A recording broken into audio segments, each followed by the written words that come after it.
Dango. Bueno, pues buenos días. Bienvenidos a esta visita dentro del programa de la Carmona Oculta que lleva a cabo el Ayuntamiento ya desde hace bastantes veranos, desde la Delegación de Patrimonio Histórico y Turismo, y que en este caso, bueno, estas jornadas, digamos, sirven para acercar a los ciudadanos a aquellos elementos patrimoniales que generalmente no están abiertos al público, no están accesibles al público, pero consideramos que es de gran interés que los ciudadanos lo conozcan, porque si los ciudadanos no conocen su patrimonio no pueden valorarlo, y si no se valora, pues el patrimonio es como si no lo tuviéramos, ¿no? En este caso lo que vamos a ver son los resultados de las excavaciones que venimos haciendo ya desde hace unos años aquí en la plaza de Julián Besteiro.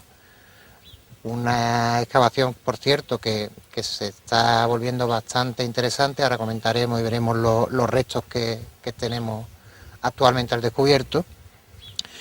Y que, bueno, yo me llamo Juanma, soy arqueólogo del Ayuntamiento, y cualquier cuestión, cualquier duda que tengáis sobre la marcha lo podemos ver. Que cualquier cosa que queráis preguntar, que no dudéis en interrumpirme y lo vemos directamente sobre la marcha. Bueno, sabéis que Carmona cuenta con un patrimonio bastante rico. Dentro de ese patrimonio, el arqueológico tiene bastante interés, ya que se trata de una ciudad, de un sitio que se encuentra poblado desde hace algo más de 5.000 años, que tiene algo más de 5.000 años de antigüedad, básicamente por el sitio en el que se asienta. Es una meseta elevada que permite el control del territorio visualmente, que en la antigüedad era bastante importante, que facilita la defensa en caso de ataque, ya que la mayor parte del perímetro tiene una pendiente, un escarpe bastante pronunciado, que tiene un territorio, digamos, bastante rico y bastante apto para la agricultura, tanto lo que es los terrenos de la Vega como las terrazas del Guadalquivir, y el hecho de que se encuentre en un nudo de comunicaciones, en un sitio de paso, desde la antigüedad hasta la actualidad, ¿no?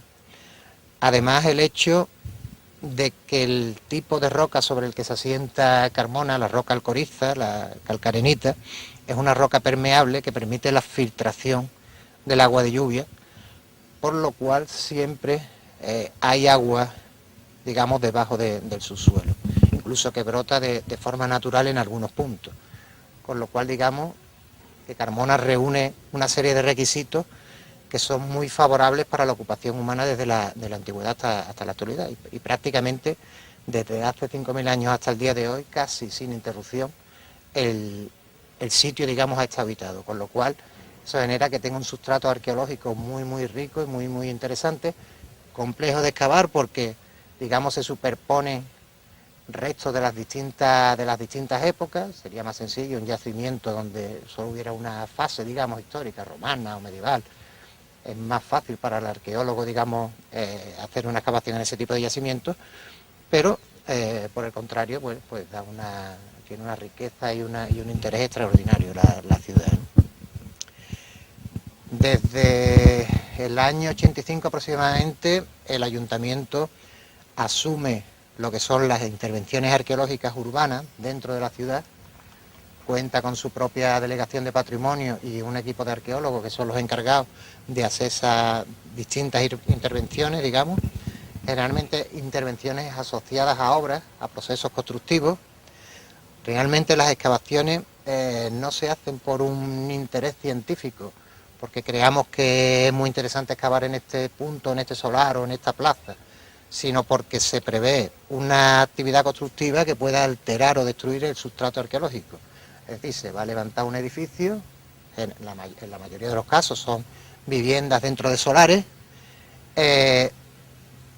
y esas nuevas obras, que llevarán sus cimentaciones o su parking o digamos, pueden alterar o destruir ese sustrato arqueológico. Entonces, por ley, es obligatorio la realización de lo que son las excavaciones arqueológicas. Acercaros y os quitáis del sol, que ahí os vaya. Conforme más intervenciones, más excavaciones hacemos desde el equipo municipal, pues más información tenemos acerca de la dinámica histórica de Carmona, es decir, lo que ha ido sucediendo en cada momento y en cada punto de la ciudad. Pese a que llevamos muchísimas excavaciones hechas, no habremos visto ni el 1% del sustrato arqueológico, ¿no? O sea que tenemos muchos datos, mucha información, pero digamos a nivel general todavía hemos excavado una parte mínima, digamos, de la ciudad, ¿no? Sin embargo, bueno, más o menos sabemos qué esperamos, tenemos las previsiones antes de empezar una intervención sobre los restos que esperamos encontrar de cada época según el sitio. De todas formas, esto no es matemático, hay veces donde esperas encontrar restos de mayor interés y no están, o han desaparecido, se han perdido, y otras veces que esperas que los resultados sean menos interesantes y te lleva sorpresas, ¿no? En este caso, en esta plaza, la excavación se ha hecho porque en principio se preveía la construcción de un parking subterráneo. Es decir, hay un problema de aparcamiento aquí en el casco antiguo, relativo. Entonces se planteaba lo que era la construcción de un parking aprovechando el espacio de esta plaza pública. Lo normal hubiera sido que ese parking hubiera salido a concurso y que una vez que ya estuviera el proyecto de obra o comenzando las obras se hubiese realizado la excavación arqueológica, con los problemas que eso puede conllevar, porque bueno, aquí se habían hecho un par de sondeos en los años 80, uno en la Plaza San José y otro aquí mismo, donde está el pedestal, donde iba a ir la estatua de Julián Besteiro, y en los dos, bueno, pues salieron resultados de interés, de construcciones de época islámica y de época romana. Pero bueno, esta zona era un misterio, realmente no sabíamos qué era lo que podíamos encontrar. Si se hubiera seguido digamos, el orden habitual, pues bueno, se hubieran comenzado las excavaciones, hubieran empezado a salir los restos que ahora tenemos al descubierto y probablemente ese proyecto de parking habría que haberlo modificado o incluso a lo mejor se hubiera tenido que anular, no se podría haber llegado a ejecutar, lo cual hubiera traído, bueno, problemas con el promotor de las obras, digamos, que hubiera ganado el concurso de... Eso es lo habitual. Sin embargo, aquí se decidió trabajar de una forma distinta, es decir, vamos a hacer primero la excavación, vamos a ver qué es lo que tenemos y si es viable, si es posible, la construcción de ese parking subterráneo. Sabe que el parking sería, de cara al sustrato arqueológico, lo peor porque implica la destrucción total de todos los restos, ¿no? El vaciado, digamos, del solar. Ahora mismo, con lo que tenemos, ya parece claro y está aceptado que el parking no se puede hacer, o por lo menos no se puede hacer aquí, en este punto. Porque tenemos unas estructuras que ahora veremos, una estructura relativo buen estado de conservación y además un cierto carácter monumental. Entonces parece claro que ya el parking subterráneo no se va a ejecutar. Mucho mejor que si se hubiera hecho de la otra forma, que hubiera generado, digamos, bastante problemas. De hecho, ahora mismo lo que se está empezando a estudiar es la posibilidad de hacer un proyecto en el que se integren estos restos y queden vistos, que se pongan en valor y queden vistos y tengamos otro punto más de interés patrimonial y turístico en Carmona.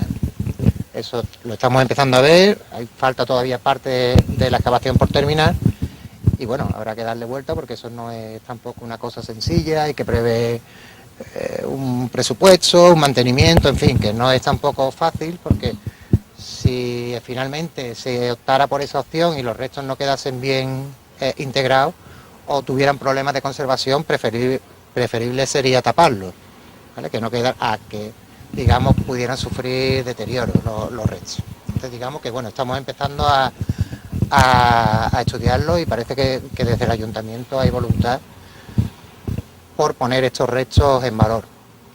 Aparte de que, bueno, que esta plaza nunca ha estado realmente integrada, digamos, en la vida de los carmonenses de esta zona. Una plaza que está un poco marginal, que apenas tiene uso. Los usos que tiene, digamos, por la noche y digamos, con los chavales tampoco son muy buenos.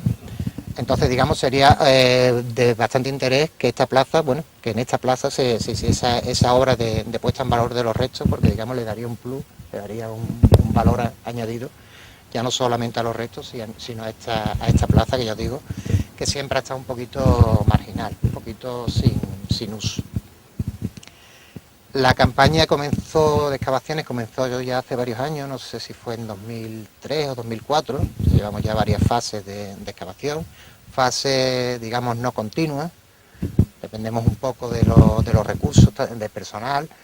Luego, bueno, llevamos varios años que los cursos que hacemos de arqueología con la Pablo de Olavide, en verano, pues lo llevamos a cabo aquí en esta misma excavación, que siempre le da también que el curso, desde luego, no está pensado para resolver un problema o una excavación, pero bueno, siempre es un avance porque que los alumnos vienen con muchas ganas de trabajar y se nota, digamos, el avance que se le da a la excavación durante ese mes de agosto, que aunque bueno, es un mes un poquito duro para estar metido en un agujero, digamos, pero bueno, al final lo llevamos bien y con los soldos y demás, pues pasa el curso bastante rápido, ¿verdad? Demasiado rápido. Decían la semana pasada, el curso tendría que durar más.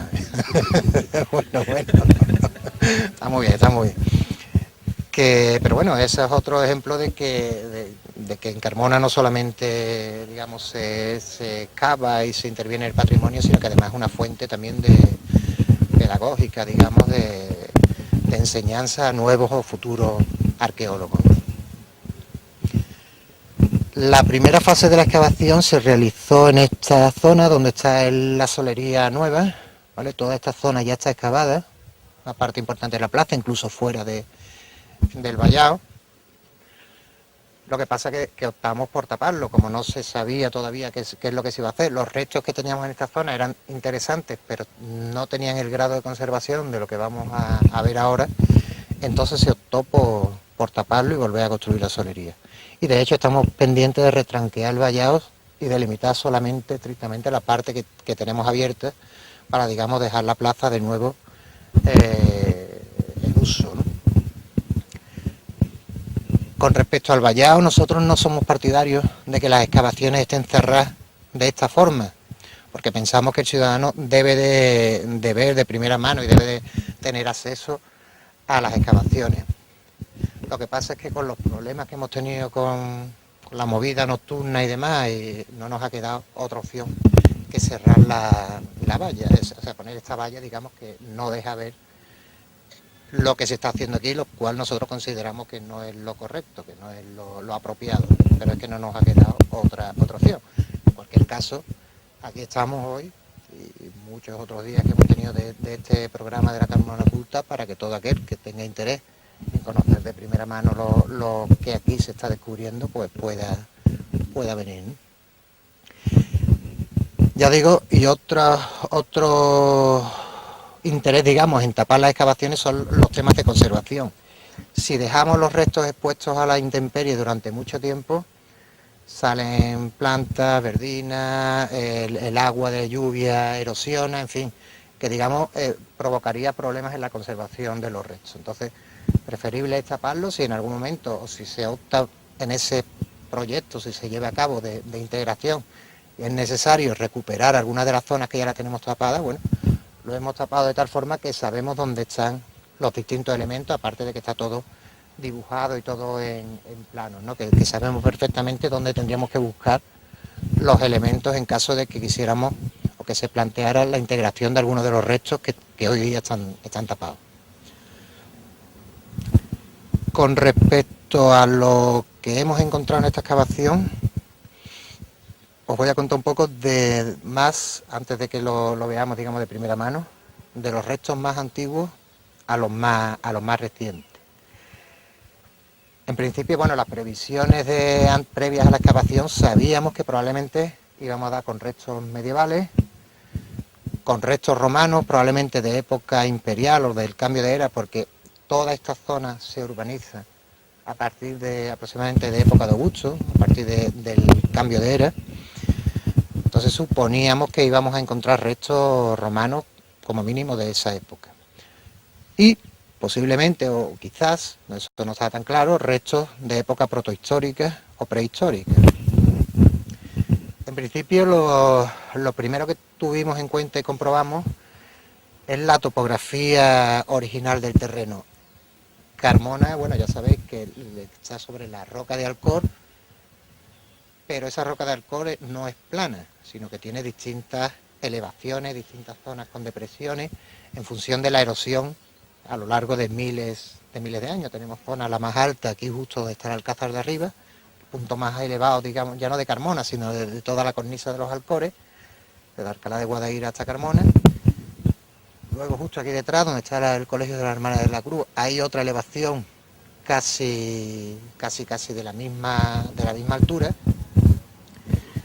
Y sabemos que el terreno, que aquí estaríamos sobre una ladera que viene cayendo desde el sur hacia el norte. Y de hecho, bueno, hoy día todavía es evidente cuando vemos el desnivel que existe entre la calle Ramón y Cajal, que es la que tenemos aquí detrás, y la calle que tenemos en la que hemos estado ahora. Hay un desnivel bastante pronunciado, ¿no? Y eso es debido en parte, y pese a las múltiples, digamos, remodelaciones del terreno que se han hecho a lo largo de la historia, que ya hemos detectado varias, sigue existiendo ese nivel, ese desnivel provocado por la topografía original. Poneros a la sombra, seguro, a ver si os vais a marear o algo, entre escucharme y el sol.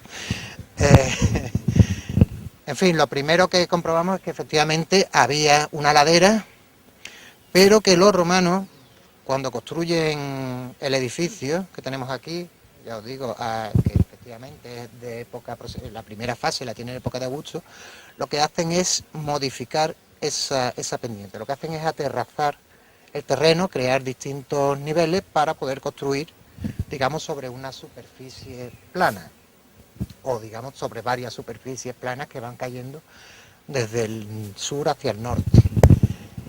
¿Qué ocurre? Que esa obra es tan potente, ese rebaje del terreno es tan potente que si hubo restos prehistóricos o protohistóricos previos a los romanos, prácticamente desaparecieron. Entonces los arqueólogos tenemos que pensar no solamente en lo que estamos viendo, sino en lo que falta, en lo que no está, ¿no? En cualquier caso, aquí hemos tenido suerte y hemos encontrado un silo, una estructura prehistórica seccionada, además, tanto verticalmente como horizontalmente por ese rebaje romano, pero que es suficiente para atestiguarnos que efectivamente aquí sí hubo ocupación prehistórica, previa a la de época romana. Ha quedado poco, pero lo justo para que tengamos confirmación de esa ocupación previa a la de época romana. Ahora lo veremos porque sí lo está visible. Ya digo que en época romana se construye un gran edificio aquí, unas termas que según las dimensiones que estamos viendo deben de ser públicas. Sabéis que había termas privadas, que aquel que pudiera permitirse tener un pequeño baño, una terma en su casa, pues las tenía. De hecho, aquí en Carmona ya hemos detectado, en la calle Juan de Ortega, hace ya muchos años, detectamos con una pequeña terma, digamos, asociada a una casa, una terma privada, pero sabemos que como mínimo hubo dos termas públicas. Una en la calle Pozo Nuevo, que es de donde procede el mosaico que está actualmente en el patio del ayuntamiento. Esa es más tardía, esa siglo II, está fechada en el siglo II después de Cristo.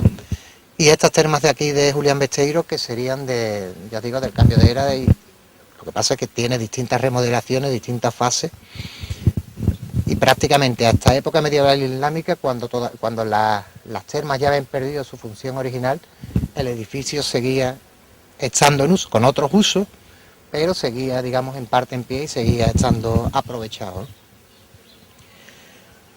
Ahora veremos, de las termas tenemos 5 piscinas actualmente vistas, 3 de agua fría, una de agua templada y una de agua caliente, ahora lo veremos. También interesantísimo el hallazgo la semana pasada, porque claro, unas termas necesitarían de un abastecimiento de agua continuo. necesitarían, además, según estamos viendo las piscinas, parece que el agua corría y tenían un sistema para que el agua fuese pasando de unas piscinas a otras. Y precisamente ya hacía tiempo que sospechaba que probablemente estas minas estuvieron abastecidas, estas termas pudieron estar abastecidas por las minas de agua, por algunas de las minas de agua que estamos actualmente explorando y estudiando. Hay una red de galerías subterráneas en Carmona impresionante, destinadas a captar el agua, digamos, subterránea y a canalizarlas y a conducirlas a donde interese, ¿no? Pese a que muchos historiadores decían que esas minas, sobre esto hay mucha leyenda, las personas mayores de Carmona siempre hablan de que hay pasadizos subterráneos, en fin, cuando el río suena es porque agua lleva, a lo mejor hay exageraciones y demás, pero efectivamente esas minas están aquí, ¿no? Y de hecho muchos poceros, cuando han limpiado pozos y demás, las han visto, incluso se han recorrido partes. Entonces llevamos más de un año en un convenio que ha firmado el Ayuntamiento con la Asociación Andaluza de Exploraciones Subterráneas, explorando e investigando esa red de galerías, que a veces es problemático porque muchas están taponadas, no se puede acceder, están a bastante profundidad, pero digamos llevamos más de un año con ese estudio.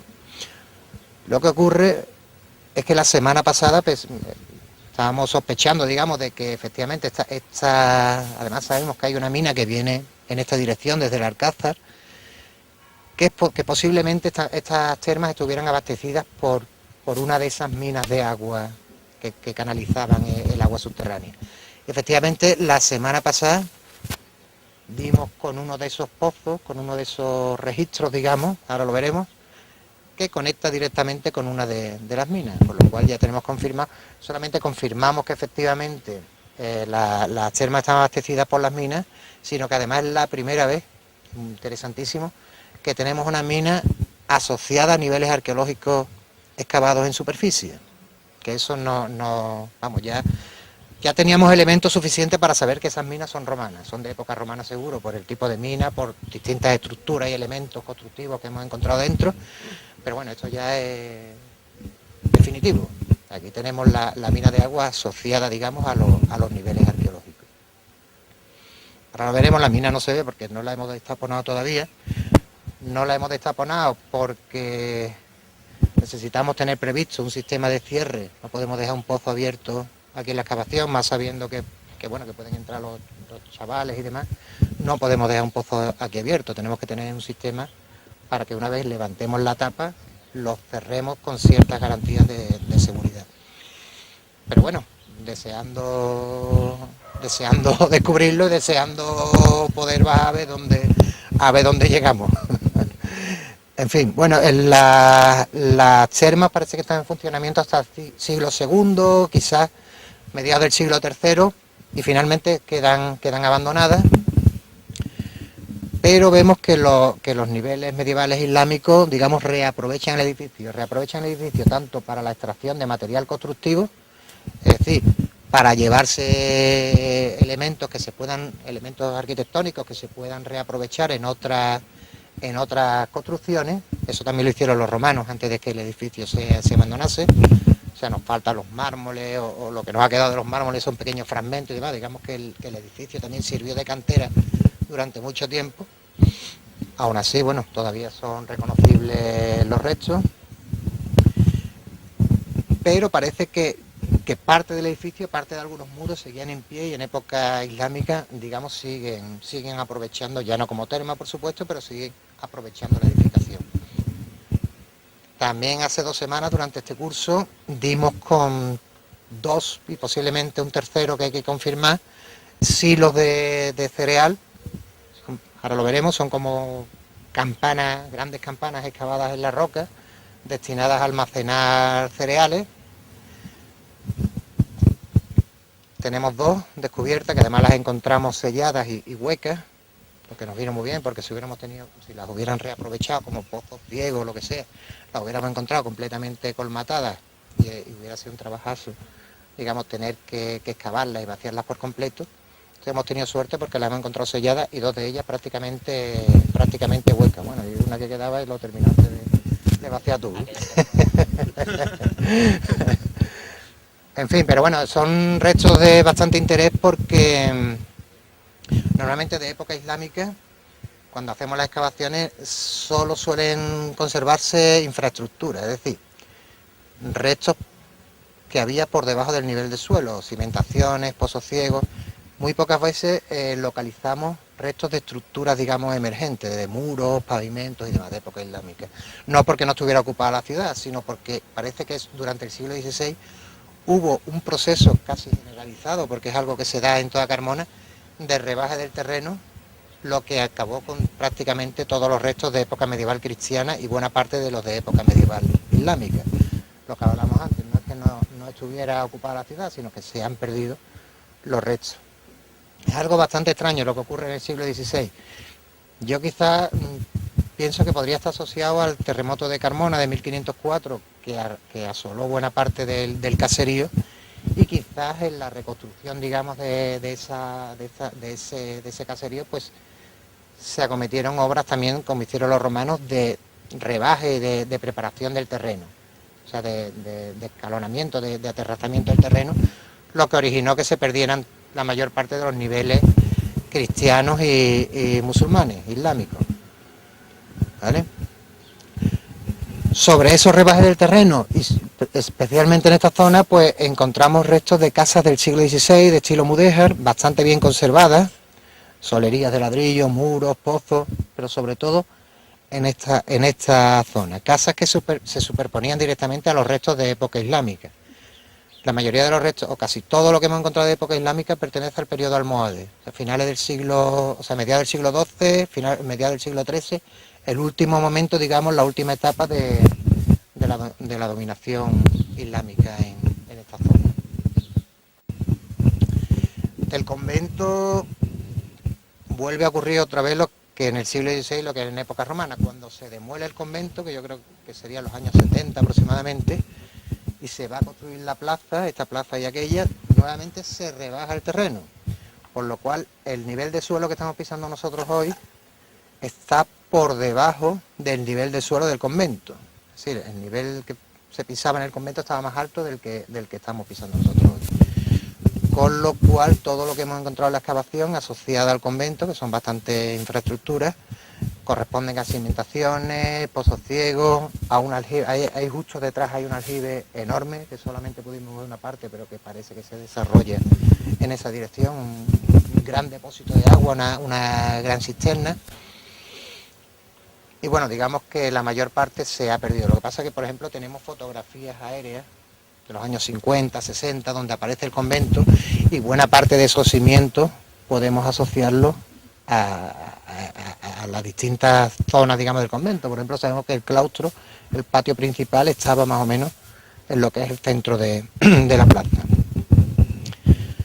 Es interesante que justo ahí donde está ese montoncito de tierra dimos con un pozo ciego. Sabéis que bueno, el pozo ciego es lo que se ha utilizado hasta hace poco tiempo para, bueno, y se sigue utilizando hoy día en las parcelas que no tienen alcantarillado, digamos para los residuos, ¿vale? Bueno, en época romana no tenemos pozo ciego porque tenía una red de alcantarillado extraordinario, quizás incluso mejor que el que tenemos hoy día.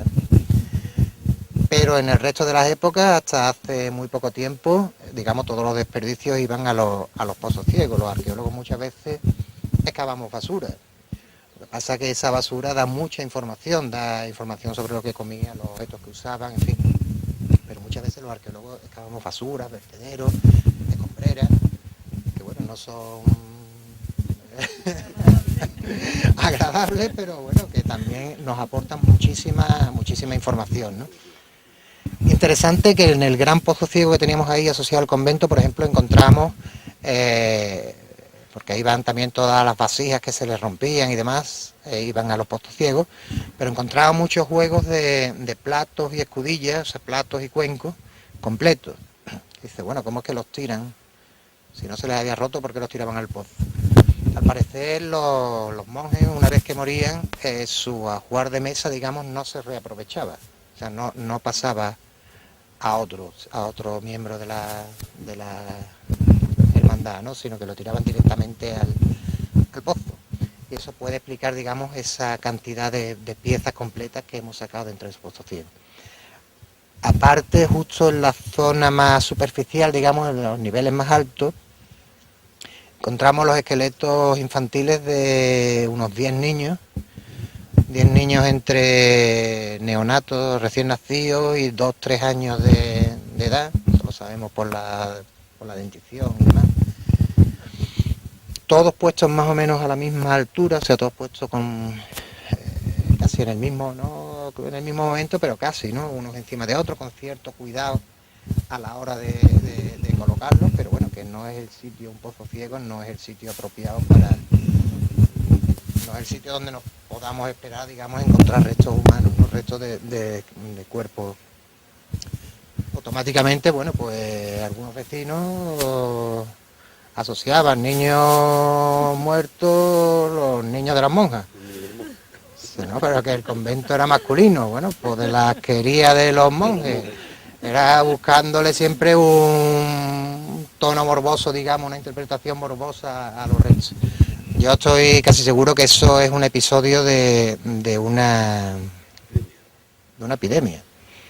Aquí hemos tenido epidemias hasta hace muy poco tiempo, tifus, cólera y demás, y esas epidemias afectarían principalmente a la población de más edad y a los más jóvenes. Entonces, muy probablemente, eso se podría analizar, no sé si pueden quedar restos, digamos, en los huesos, pero probablemente esos niños estén ahí producto de una epidemia. Si teníamos aquí una iglesia, probablemente hubiera enterramientos tanto dentro como en los alrededores, no solamente de los monjes, digamos, ¿no? Sino de las personas que vivieran en los alrededores. Entonces, probablemente en esta zona se podría esperar encontrar enterramientos de época moderna, ¿no? El convento de Finales fue presidente del Partido Socialista Obrero Español, fue presidente de las Cortes y, digamos, era la máxima autoridad política republicana que había en Madrid cuando en el año 39 entran las tropas de Franco. A este hombre no lo fusilan, pero lo traen a Carmona, a la cárcel, un hombre ya mayor, y al parecer está en unas condiciones aquí inhumanas. Lo traen a él y a, no sé, 20 o 30 curas vascos, sabe que también fueron represaliados y demás, y el hombre dura un año.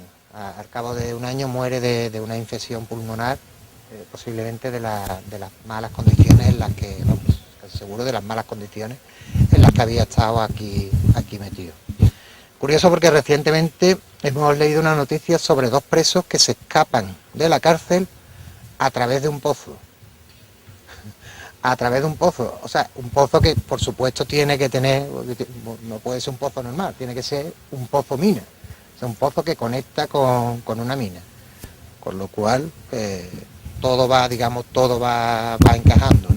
Ya sabemos que por aquí tiene que discurrir, vamos, ya lo sabemos seguro, una mina de agua romana que sirvió a estos presos para escapar. Creo que dice el texto que salieron por la puerta de Córdoba.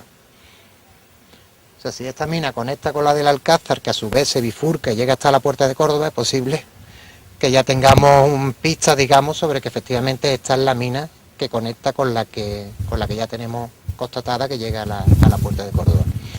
Bueno, os cuento un poco. En este sector de la excavación, lo que tenemos descubierto actualmente hay 3 piscinas de agua fría. Bueno, esta pequeñita de aquí, que es casi una bañerita, digamos, aquella de mayores dimensiones,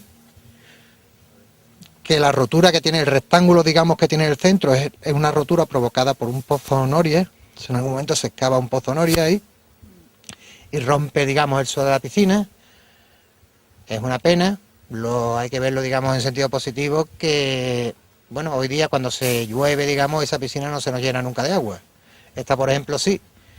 Y el tema es que el mortero hidráulico romano, 2000 años después, sigue funcionando a la perfección, es decir, no pierden, no filtran el agua. Tenemos que vaciarla una vez que se nos llena la estructura. Bueno, esto nos ha ocurrido antes al excavar cisternas romanas y demás. Todo lo que esté revestido con ese mortero, 2000 años después, sigue funcionando. Es decir, ahí eso, si se nos llena de agua de lluvia, hay que sacar la mano, o esperar que se evapore, porque no tiene fuga. Es un mortero fabricado con cal y trozos, digamos, de ladrillo y de cerámica machacados, llamado Opus Signinum, y desde luego yo digo que mantiene 2000 años después, con todo lo que esto ha tenido encima y terremotos y demás, sigue manteniendo las propiedades hidráulicas a la perfección. Mucha gente dice, bueno, eso parece cemento, parece que lo han hecho hace 2 días, unos 2000 años. Es un material además que no tiene, no seguro, y tendría problemas y fugas, y eso garantizado, vamos, en ese sentido no, no hemos superado a los romanos. Es una cosa, vamos, tremendo, vamos, increíble. Como el material, además eso fragua bajo del agua, vamos, que eso puede que ese mortero fragua bajo el agua, ¿no? Es impresionante. La rotura en la piscina, bueno, dentro de la pena que supone, digamos, ese roto ahí, por un lado evita que se nos llene de agua la piscina y por otro lado nos ha permitido ver que en origen, ahora cuando pasemos hacia allá lo vamos a ver más claro, en origen la piscina tuvo un suelo más profundo. Lo que pasa que luego, hicieron un suelo un poquito más alto, ¿no? Bueno, tenemos que tener en cuenta que los baños, las termas romanas, no eran solamente para higiene y para baños, sino que eran centros de reunión, centros donde se reunía la gente, donde hacía deporte, donde se hacían negocios, en fin, que era un edificio muy, muy importante dentro de la ciudad. No solo por las cuestiones, digamos, higiénicas, ¿no? La tercera piscina es la que tenemos allí en la esquina, que además parece que es la que está mejor conservada, ahora la veréis porque justo ahí tienen las escaleras de acceso, están bastante bien conservadas, hechas también con el mismo mortero. Lo que ocurre es que nos ha cogido en un sitio donde no podemos seguir avanzando porque tenemos ese muro. Claro, lo primero aquí es la seguridad, nosotros no podemos excavar debajo de un muro que se nos pueda, digamos, venir encima. De todas maneras, para octubre o noviembre está prevista la demolición de ese muro. Lo que tenemos detrás, digamos, un espacio muerto que se dejó cuando se cuadró la plaza y que que ya veis, solamente sirve para que salga vegetación, para que haya bichos, en fin, el problema sería que tuviéramos el edificio justo ahí, entonces no podríamos seguir avanzando. Pero tenemos la suerte de que es posible demoler el muro y continuar, digamos, la excavación, no mucho más, pero algo más, a ver si es suficiente para que podamos tener esa piscina completamente descubierta. Además ya os digo que parece que es la que está mejor conservada. Porque no se ve el final. No se ve el final. Lo mismo tiene medio metro, 1 metro o 10. No lo acaba y te encuentras otra cosa que te... Pues eso será lo más probable, porque en arqueología no falla, las cosas salen siempre el último día cuando ya no tienes tiempo y en el peor sitio donde no tienes posibilidades, eso no falla, eso es matemático. El espacio es municipal, es dentro de la plaza, por lo cual no hay problema. Si el problema, claro, si fuera privado, entonces ya tendríamos un problema, tendríamos que llegar a algún acuerdo, intentar... Pero lo que hay detrás es una especie de triángulo muerto, justo un poquito detrás ya viene el muro de la Casa de los Briones, donde está la sede de la Olavide. Y bueno, además ocurre una cosa, como he dicho que el terreno está escalonado, digamos, hacia allá, los restos romanos en aquellas zonas probablemente estén más someros, más cercanos a la superficie que los tenemos aquí. Bueno, de hecho, fijaros como en la piscina donde está el tubo aquel de Uralita, lo que hay arriba es el muro romano, o sea, lo que hay delante, digamos, es el mismo muro romano que estaba cerrando la piscina. Ten en cuenta que estas piscinas estaban dentro de un edificio, no son piscinas abiertas al exterior. Y esta, por ejemplo, tenía 3 muros, el que vemos en el fondo y los 2 laterales construidos, y solamente quedaba abierto en el frente, digamos, más próximo a nosotros, que es donde están los escalones, para entrar y salir. Además, justo en esta zona, y ya cuando excavamos en este sector de la plaza, ya lo comprobamos que el muro, digamos, paralelo, el muro que cerraba esta habitación que tenemos aquí de abajo, paralelo a este, lo tenemos aproximadamente ahí. Está delimitando una habitación bastante amplia, bastante grande, que probablemente sea, bueno, probablemente no, seguro, es la habitación, digamos, que da paso, distribuye el paso, digamos, a las distintas piscinas. Probablemente sería la zona donde además estuvieran las taquillas, y hay una serie de estructuras adosadas al muro, donde estaban las taquillas para dejar la ropa y demás, ¿no? En origen toda esta estancia estuvo pavimentada con esos ladrillos dispuestos en espiga, esos son ladrillos romanos y toda esta habitación estuvo pavimentada con esos ladrillos.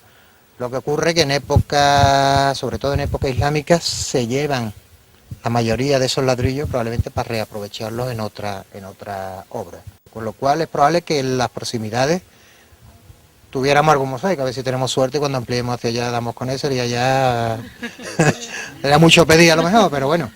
El tema es que aquí hay varias remodelaciones del suelo y demás, pero yo creo que justo aquí en este espacio, que muchas termas sí los tienen, de hecho puede ser que el que tengamos en el ayuntamiento sea también de un espacio similar a este, hubiera tenido mosaico. De todas maneras, la fecha de construcción de estas termas de finales de la República, principios del cambio de era y demás, todavía se ve que no, por lo menos en Carmona no tenemos fechado ningún mosaico de esa antigüedad. Todos los mosaicos son ya de épocas posteriores.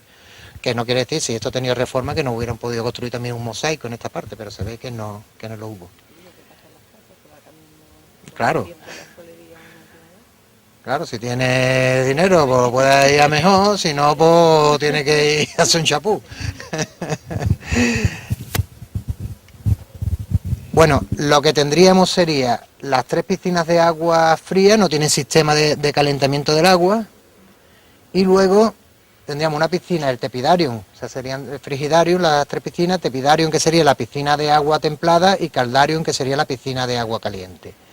Pero ¿qué ocurre? Que en estas 2 últimas piscinas, digamos, el suelo se construye sobre una especie de semisótano, donde se hace el fuego que calienta, digamos, el aire, que a su vez calienta el agua, tanto desde abajo de la piscina como en las paredes laterales, que suelen dejar unas cámaras de aire, para que circulase el aire caliente, y eso era lo que calentaba el agua.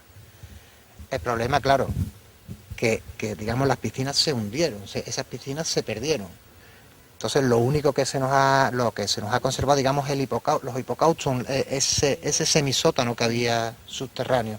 De hecho, fijaros, eso que tenemos ahí ya en la roca, fijaros cómo está excavado, es como si hubieran excavado la habitación directamente en la roca. Era más fácil y más económico y más seguro que haber tenido que levantar más en altura, digamos, el edificio.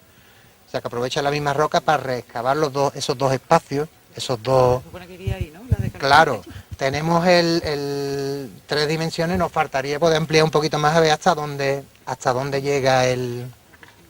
De hecho, ahí en el perfil de la pared veis toda la capa que está directamente sobre el pavimento, ese es el derrumbe. Se ve claramente que hay mucho cascote, ladrillo, todo eso es el derrumbe de esa estructura. Y de hecho tenemos también parte de los pilares que aguantaban, de pilares de ladrillo que aguantaban ese suelo, esa piscina, que la tendríamos prácticamente a la misma altura del corte, es por donde, de hecho, bueno, aquello que nosotros llamamos cariñosamente el plato ducha, que está hecho del mismo mortero hidráulico, más o menos nos está marcando el nivel de suelo de la piscina. De hecho, si fijáis en esa estructura se ven las improntas, las huellas de haber tenido losas de mármol, que se perdieron una vez que el edificio se abandona, pues es el primer material, digamos. Hemos encontrado muchos fragmentos, trozos y demás, pero las losas se las llevaron los mismos romanos, ¿eh? También aparecía Justo aquí tenemos una serie de huecos abiertos en el terreno que en principio nos despistaban un poco. Hay que pensar que esto está un poco desdibujado porque en época islámica abren pozos ciegos, rompen, en fin, que no conserva la forma original romana, en la que habría una especie de pozo casi cuadrangular en el centro, con 2 pequeños salientes laterales, uno el que tenemos aquí y otro que tendríamos allí. Lo que pasa es que allí está roto por ese cilindro, digamos, esa fosa séptica de época islámica. Bueno, además, justo aquí abajo, ahora lo veremos por el otro lado, hay una galería que llega justo aquí a donde están esos 2 palés detrás nuestras, que descubrimos durante la excavación de esta zona. Una galería a poca profundidad, no es una galería de agua porque tendría que estar mucho más profunda, en la que esta galería apenas tendrá 1 metro y poco de altura, que nos despistaba un poco. No tiene función hidráulica, no es para llevar agua. No sabíamos en principio qué función pudo tener esa galería, ¿no? Esa galería que estaba abierta dentro de este mismo espacio, de este mismo habitación enorme, casi en una de las esquinas. Lo colocan en época islámica, porque abren un gran pozo ciego ahí en el centro, que es el que rompió, digamos, donde falta el resto, todos los ladrillos, es hasta donde ha llegado el pozo ciego islámico. Dan con el pozo y lo tapan con un sillar que tiene esta cara completamente roja, lo que quiere decir que ha estado puesto el fuego y probablemente fuera un sillar que estuviera colocado dentro del mismo hipocauchum. Yo lo veía antes de llegar antes de descubrir que realmente estaba tapando eso, me llamaba la atención porque aparentemente estaba alineado con la edificación romana, pero no parecía, pero un poco inclinado, de forma no puesto muy a los romanos, ¿no? Un poquito más. ¿El qué? Chapucero. Efectivamente, excavando allí la semana pasada, limpiando, ya estábamos terminando de limpiar esa zona, cuando uno de los alumnos me dice, aquí suena agua. Y yo no me lo creía, pero efectivamente, tiene una piedra y sonaba agua, además cerca. Entonces llega un momento que quitas y ya no hay más calidad. Voy a enseñar una foto del interior, porque es realmente... No, que puede haber alguien así quitando tierra y de pronto se acaba la tierra. Bueno, ¿no? claro. Vamos a ver, esa es la peor pesadilla de los arqueólogos. Que tú estés excavando sobre un pozo no lo sepas. Lo que pasa es que un pozo, si lo que tiene arriba no lo cubre, no va a quedar en hueco. O sea, si lo que tiene arriba se va a ir rellenando. En este caso no nos íbamos a caer por mucho que saltáramos encima, porque es que la piedra está puesta a conciencia. Ahí, por ejemplo, ahora os explicaré, en los silos islámicos lo mismo. Había huecos, ahí unos 3 metros de profundidad, en el pozo hay 5. Pero estaban bien cerrados, claro, tú vas limpiando y vas viendo que empiezan a abrirse pequeños huecos, ya vas con ojo, hasta que ya confirmas que efectivamente hay un espacio ahí subterráneo. Da agobio y sacar a una persona de ahí dentro con un ataque de ansiedad puede ser complicado, en fin, que todo eso y sobre todo además la conservación, porque aquí no sabemos cómo están, pero en la zona de la calle Real San Antón está lleno de estalactitas, de formaciones geológicas, hay tritones, vamos, una maravilla. Eso no puede, tú ahí no puedes hacer una visita continua porque deterioras, digamos, las estalactitas se rompen, en fin, que todo eso hay que estudiarlo bien y si se llega a hacer algún día, ojalá, tendría que ser una cosa muy controlada y muy puntual. Pero bueno, en ello estamos y esperemos que se pueda llevar a cabo. Si queréis, vamos a ver la excavación desde aquel lado. Entonces no les hizo falta.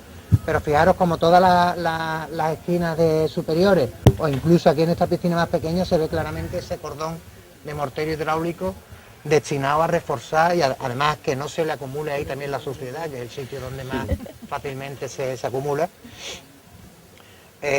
Todo destinado, digamos, a la estanqueidad, a que la piscina sea lo más impermeable posible. Si os fijáis justo en aquella esquina, en el suelo, está poco tapado por las hojas, hay un desagüe que conecta con un tubo de plomo con la siguiente piscina, es decir, cuando esta piscina se vaciaba, el agua iba a parar a la otra. Pero no solo eso, sino que justo arriba veis que hay un tubo de cerámica que sería una especie de rebosadero que haría que también que el agua que rebosa pasase a la otra. Realmente no sabemos el sistema de limpieza del agua que tendrían aquí. Bueno, en principio el agua parece que corre y probablemente tendrían, no sé si con cal o con algún tipo de material, que pondrían para que el agua no, si no el agua rápidamente se haría perder, ¿no? En cualquier caso, el rebosadero de arriba, para su construcción, hubo que romper el borde de la piscina. ¿Lo veis, no? Lo que quiere decir que es una fase posterior. Si lo hubieran hecho de primera hora, como es el desagüe, que tampoco es de primera hora realmente, porque debió haber otro desagüe más abajo, eso hubiera ido con el mismo mortero dentro del tubo, digamos, de cerámica, hubiera quedado tapado con el mismo mortero. Sin embargo, tuvieron que romper y cubrirlo de aquella manera para encajar el tubo. Pues efectivamente, fijaros ahora desde aquí cómo está construido la escalera de acceso a la piscina.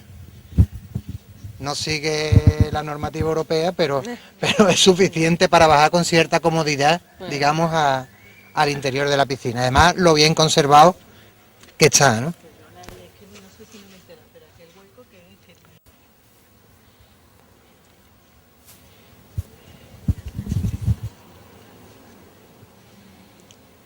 Que Sí. ensayamos juntos. Entonces Val si lo conoce, ¿no? Sí. Y al Parro, ¿no? Ahí está. En relativo mejor estado, en todas esas zonas donde faltan los ladrillos, es porque hubo una fosa islámica que, digamos, rompió. Ahora ya se aprecia menos, pero sobre los ladrillos todo lo que hemos quitado han sido restos de carbones y cenizas, producto de ese fuego, y sobre los carbones y cenizas todo el derrumbe, digamos, de la piscina. Claro, viéndolo así se puede decir, bueno, y no puede ser que los musulmanes abrieran, porque es que el sitio es rarísimo para que tengamos un pozo mina. Evidentemente estaba antes que el pozo mina debió estar antes que el hipocausto. Mitad del pozo.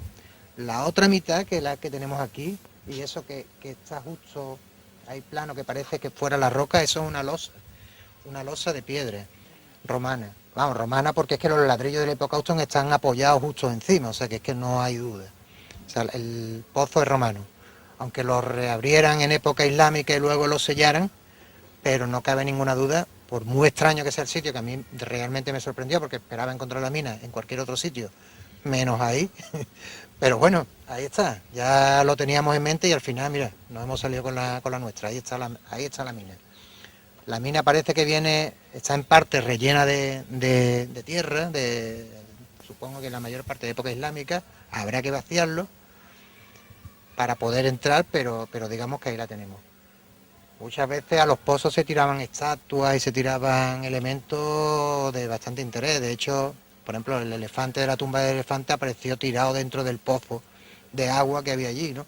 O en el paseo, que había una fuente también romana, en el paseo del Estatuto, pues Jorge Alonso encontró estatuas, encontró inscripciones dedicadas a las divinidades relacionadas con el agua, en fin. Que habrá que estar muy pendientes de lo que saquemos al limpiar ese pozo. Pero que nada más que ve la técnica constructiva del muro con distintos elementos de distinta índole, de teja, cerámica, trozos de ladrillo, sillarejos que probablemente vengan también de la construcción romana, pero todo puesto de esa forma, y ya una vez que lo hemos acabado sabemos que el muro es almohade, que es de época medieval islámica. Pues dice, a lo mejor para sacar la huella caliente directamente de la mina, que yo sepa eso no lo he visto, no lo conozco, habrá que buscar paralelos, información, pero sería la primera vez, vamos. Pero bueno, no sería descartable que aquel pozo sí sirviese y estuviese relacionado con esas otras infraestructuras que estamos viendo que hay allí. Entonces es probable que ese pozo sí fuese de uso, digamos. Lo que pasa es que en época islámica le montan un muro encima, ya se ve que no tiene, o que tuvo un uso para sacar agua porque tenía su brocal durante un tiempo corto y llega un momento que lo rellenan de tierra y de escombros. Por cierto, esa piedra que está allí apoyada sobre el muro, no sé si veis que tiene molduras, eso es una cornisa, está bastante rota y demás, y además en época romana cuando se utilizaba este tipo de piedra, mármol y demás, la piedra de aquí, la piedra local, siempre lleva un revestimiento porque no es una piedra, digamos, bonita, ¿no? O noble. Pero bueno, ese fragmento de cornisa nos está dando un poco la idea de la envergadura de la edificación. Es un edificio bastante potente. El edificio era la cornisa, ¿no? Sí, vamos, casi con todas. Esa cornisa no es de una vivienda, no es de una casa. Estamos en un edificio público de bastante porte, casi la hemos sacado además de aquí, casi seguro que tiene que. Tenemos las cornisas, no originales, ¿eh? No. Esta la hemos hecho nosotros. Los romanos lo hubieran hecho mejor, pero bueno. Más bien.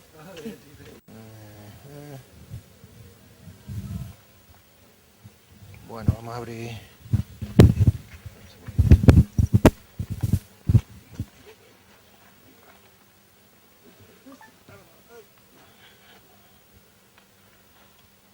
Este claramente es un sillar romano que está fuera de su sitio, ¿no?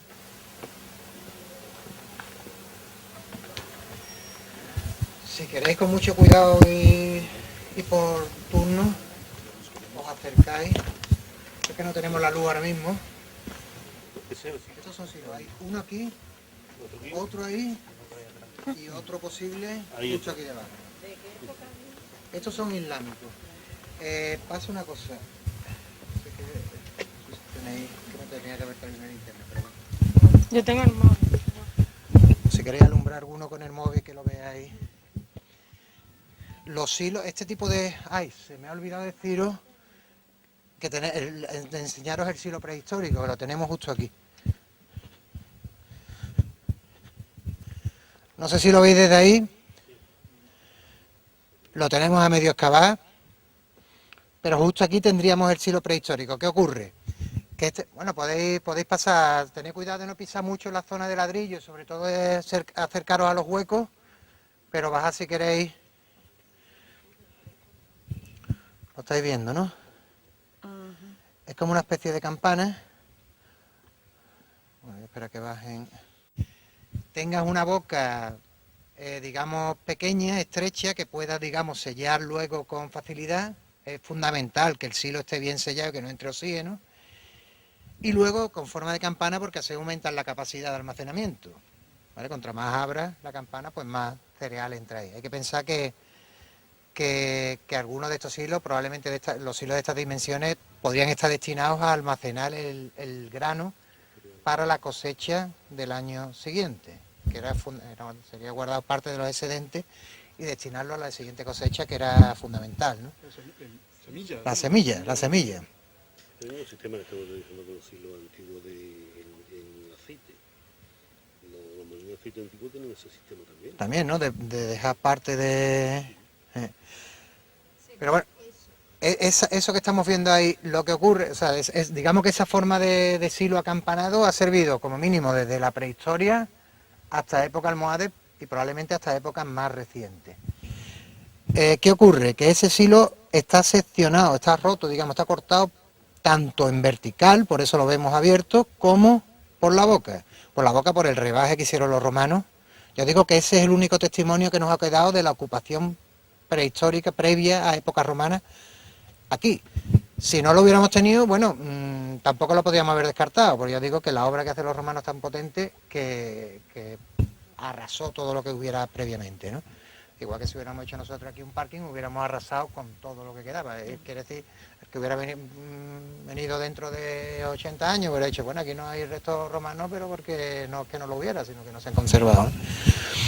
Pues ese silo está cortado tanto lateralmente, digamos, como en la parte de arriba. Que previos a época romana no pueden ser, porque si los romanos rebajan, digamos, aterrazan la roca, esos silos, si hubieran sido previos como este, también estarían seccionados. Sin embargo, conservan la sección completa. Dice, bueno, podría ser romano, no tiene sentido, por lo menos en la fase de las termas, que tú tengas unos espacios donde estás haciendo fuego, donde hay agua, y tengas unos almacenes de grano dentro además de este espacio que era el distribuidor, digamos, de las termas. O sea, no tiene sentido. ¿Cuándo están construidos? Pues en una época en la que la terma ya no estaba funcionando. Ya os digo, podía haber parte de los muros, de hecho estas piedras, estas cosas que tenemos aquí, parece que son reaprovechamientos, digamos, del edificio, cuando ya ha perdido su función original, pero no podrían ser prerromanos, ni podrían haber estado funcionando a la vez de las termas. Completamente de trigo y lo sella herméticamente, sin probabilidad que entre oxígeno. Al parecer, el grano que está en el perímetro, digamos, del depósito, empieza a germinar. Con el poco oxígeno que ha quedado dentro, va germinando hasta que se agota el oxígeno. Entonces se para. Lo que ha ocurrido que ha generado, digamos, una película que ha protegido el resto del cereal que hay dentro. O sea, has perdido parte del grano, pero has garantizado la conservación de la mayor parte.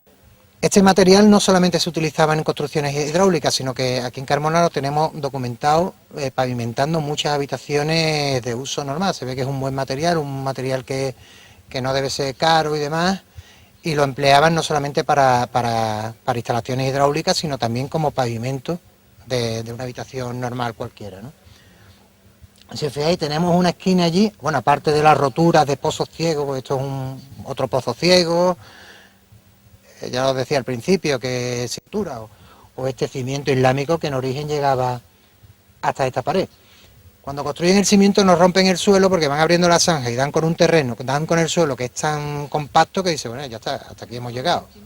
Ponemos las piedras directamente sobre el suelo. O sea que el mismo suelo romano les sirve de apoyo a la cimentación islámica. Si os fijáis, allí tenemos una esquina y aquí tenemos lo que se ha conservado, digamos, del otro extremo. O sea, sabemos la anchura de la habitación, pero no la longitud.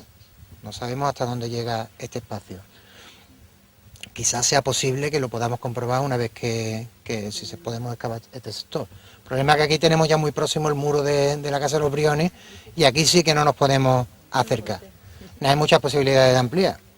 Pero bueno, en excavaciones urbanas esto es lo que hay. Nunca vamos a ver por completo el edificio romano que tengamos aquí. La planta del solar que excavemos no va a coincidir en la vida con la planta de la casa romana. Entonces siempre, y además tenemos las limitaciones de los temas de seguridad, ¿no? Entonces siempre vamos a ver, en este caso tenemos una excavación bastante amplia, pero que en una excavación en un solar a lo mejor solamente podríamos ver un corte como este. Con lo cual sabríamos que tenemos una habitación de época romana, la fecha y demás, pero no nos habríamos imaginado a lo mejor la vida que estaría asociada a unas termas, si no hubiéramos visto las termas previamente. Con lo cual os digo que el tema de la interpretación a veces es complicado. Si estás viendo, en este caso lo tenemos claro, pero si estás viendo una pequeña parte es muy complicado poder interpretar si estás en una casa o en un edificio de otro tipo. Justo veis que hay un sillar, justo ahí en la esquina, veis como sin ser hidráulico, sin tener una función hidráulica, también tiene su bisel hidráulico, o sea, su refuerzo de mortero, que le serviría a esa capa marrón que se está viendo de tierra marrón que hay en la pared. Esa es la capa que se generó cuando el edificio se hundió. Si el edificio hubiera estado hecho, preguntar algo, comentar algo, ¿alguna duda? ¿Voy a seguir excavando o no? Claro, ya os digo que estamos pendientes ahora, una vez que acabe el curso, de que empecemos otra vez con el PER y demás. Y sobre todo estamos pendientes de que venga presupuesto para la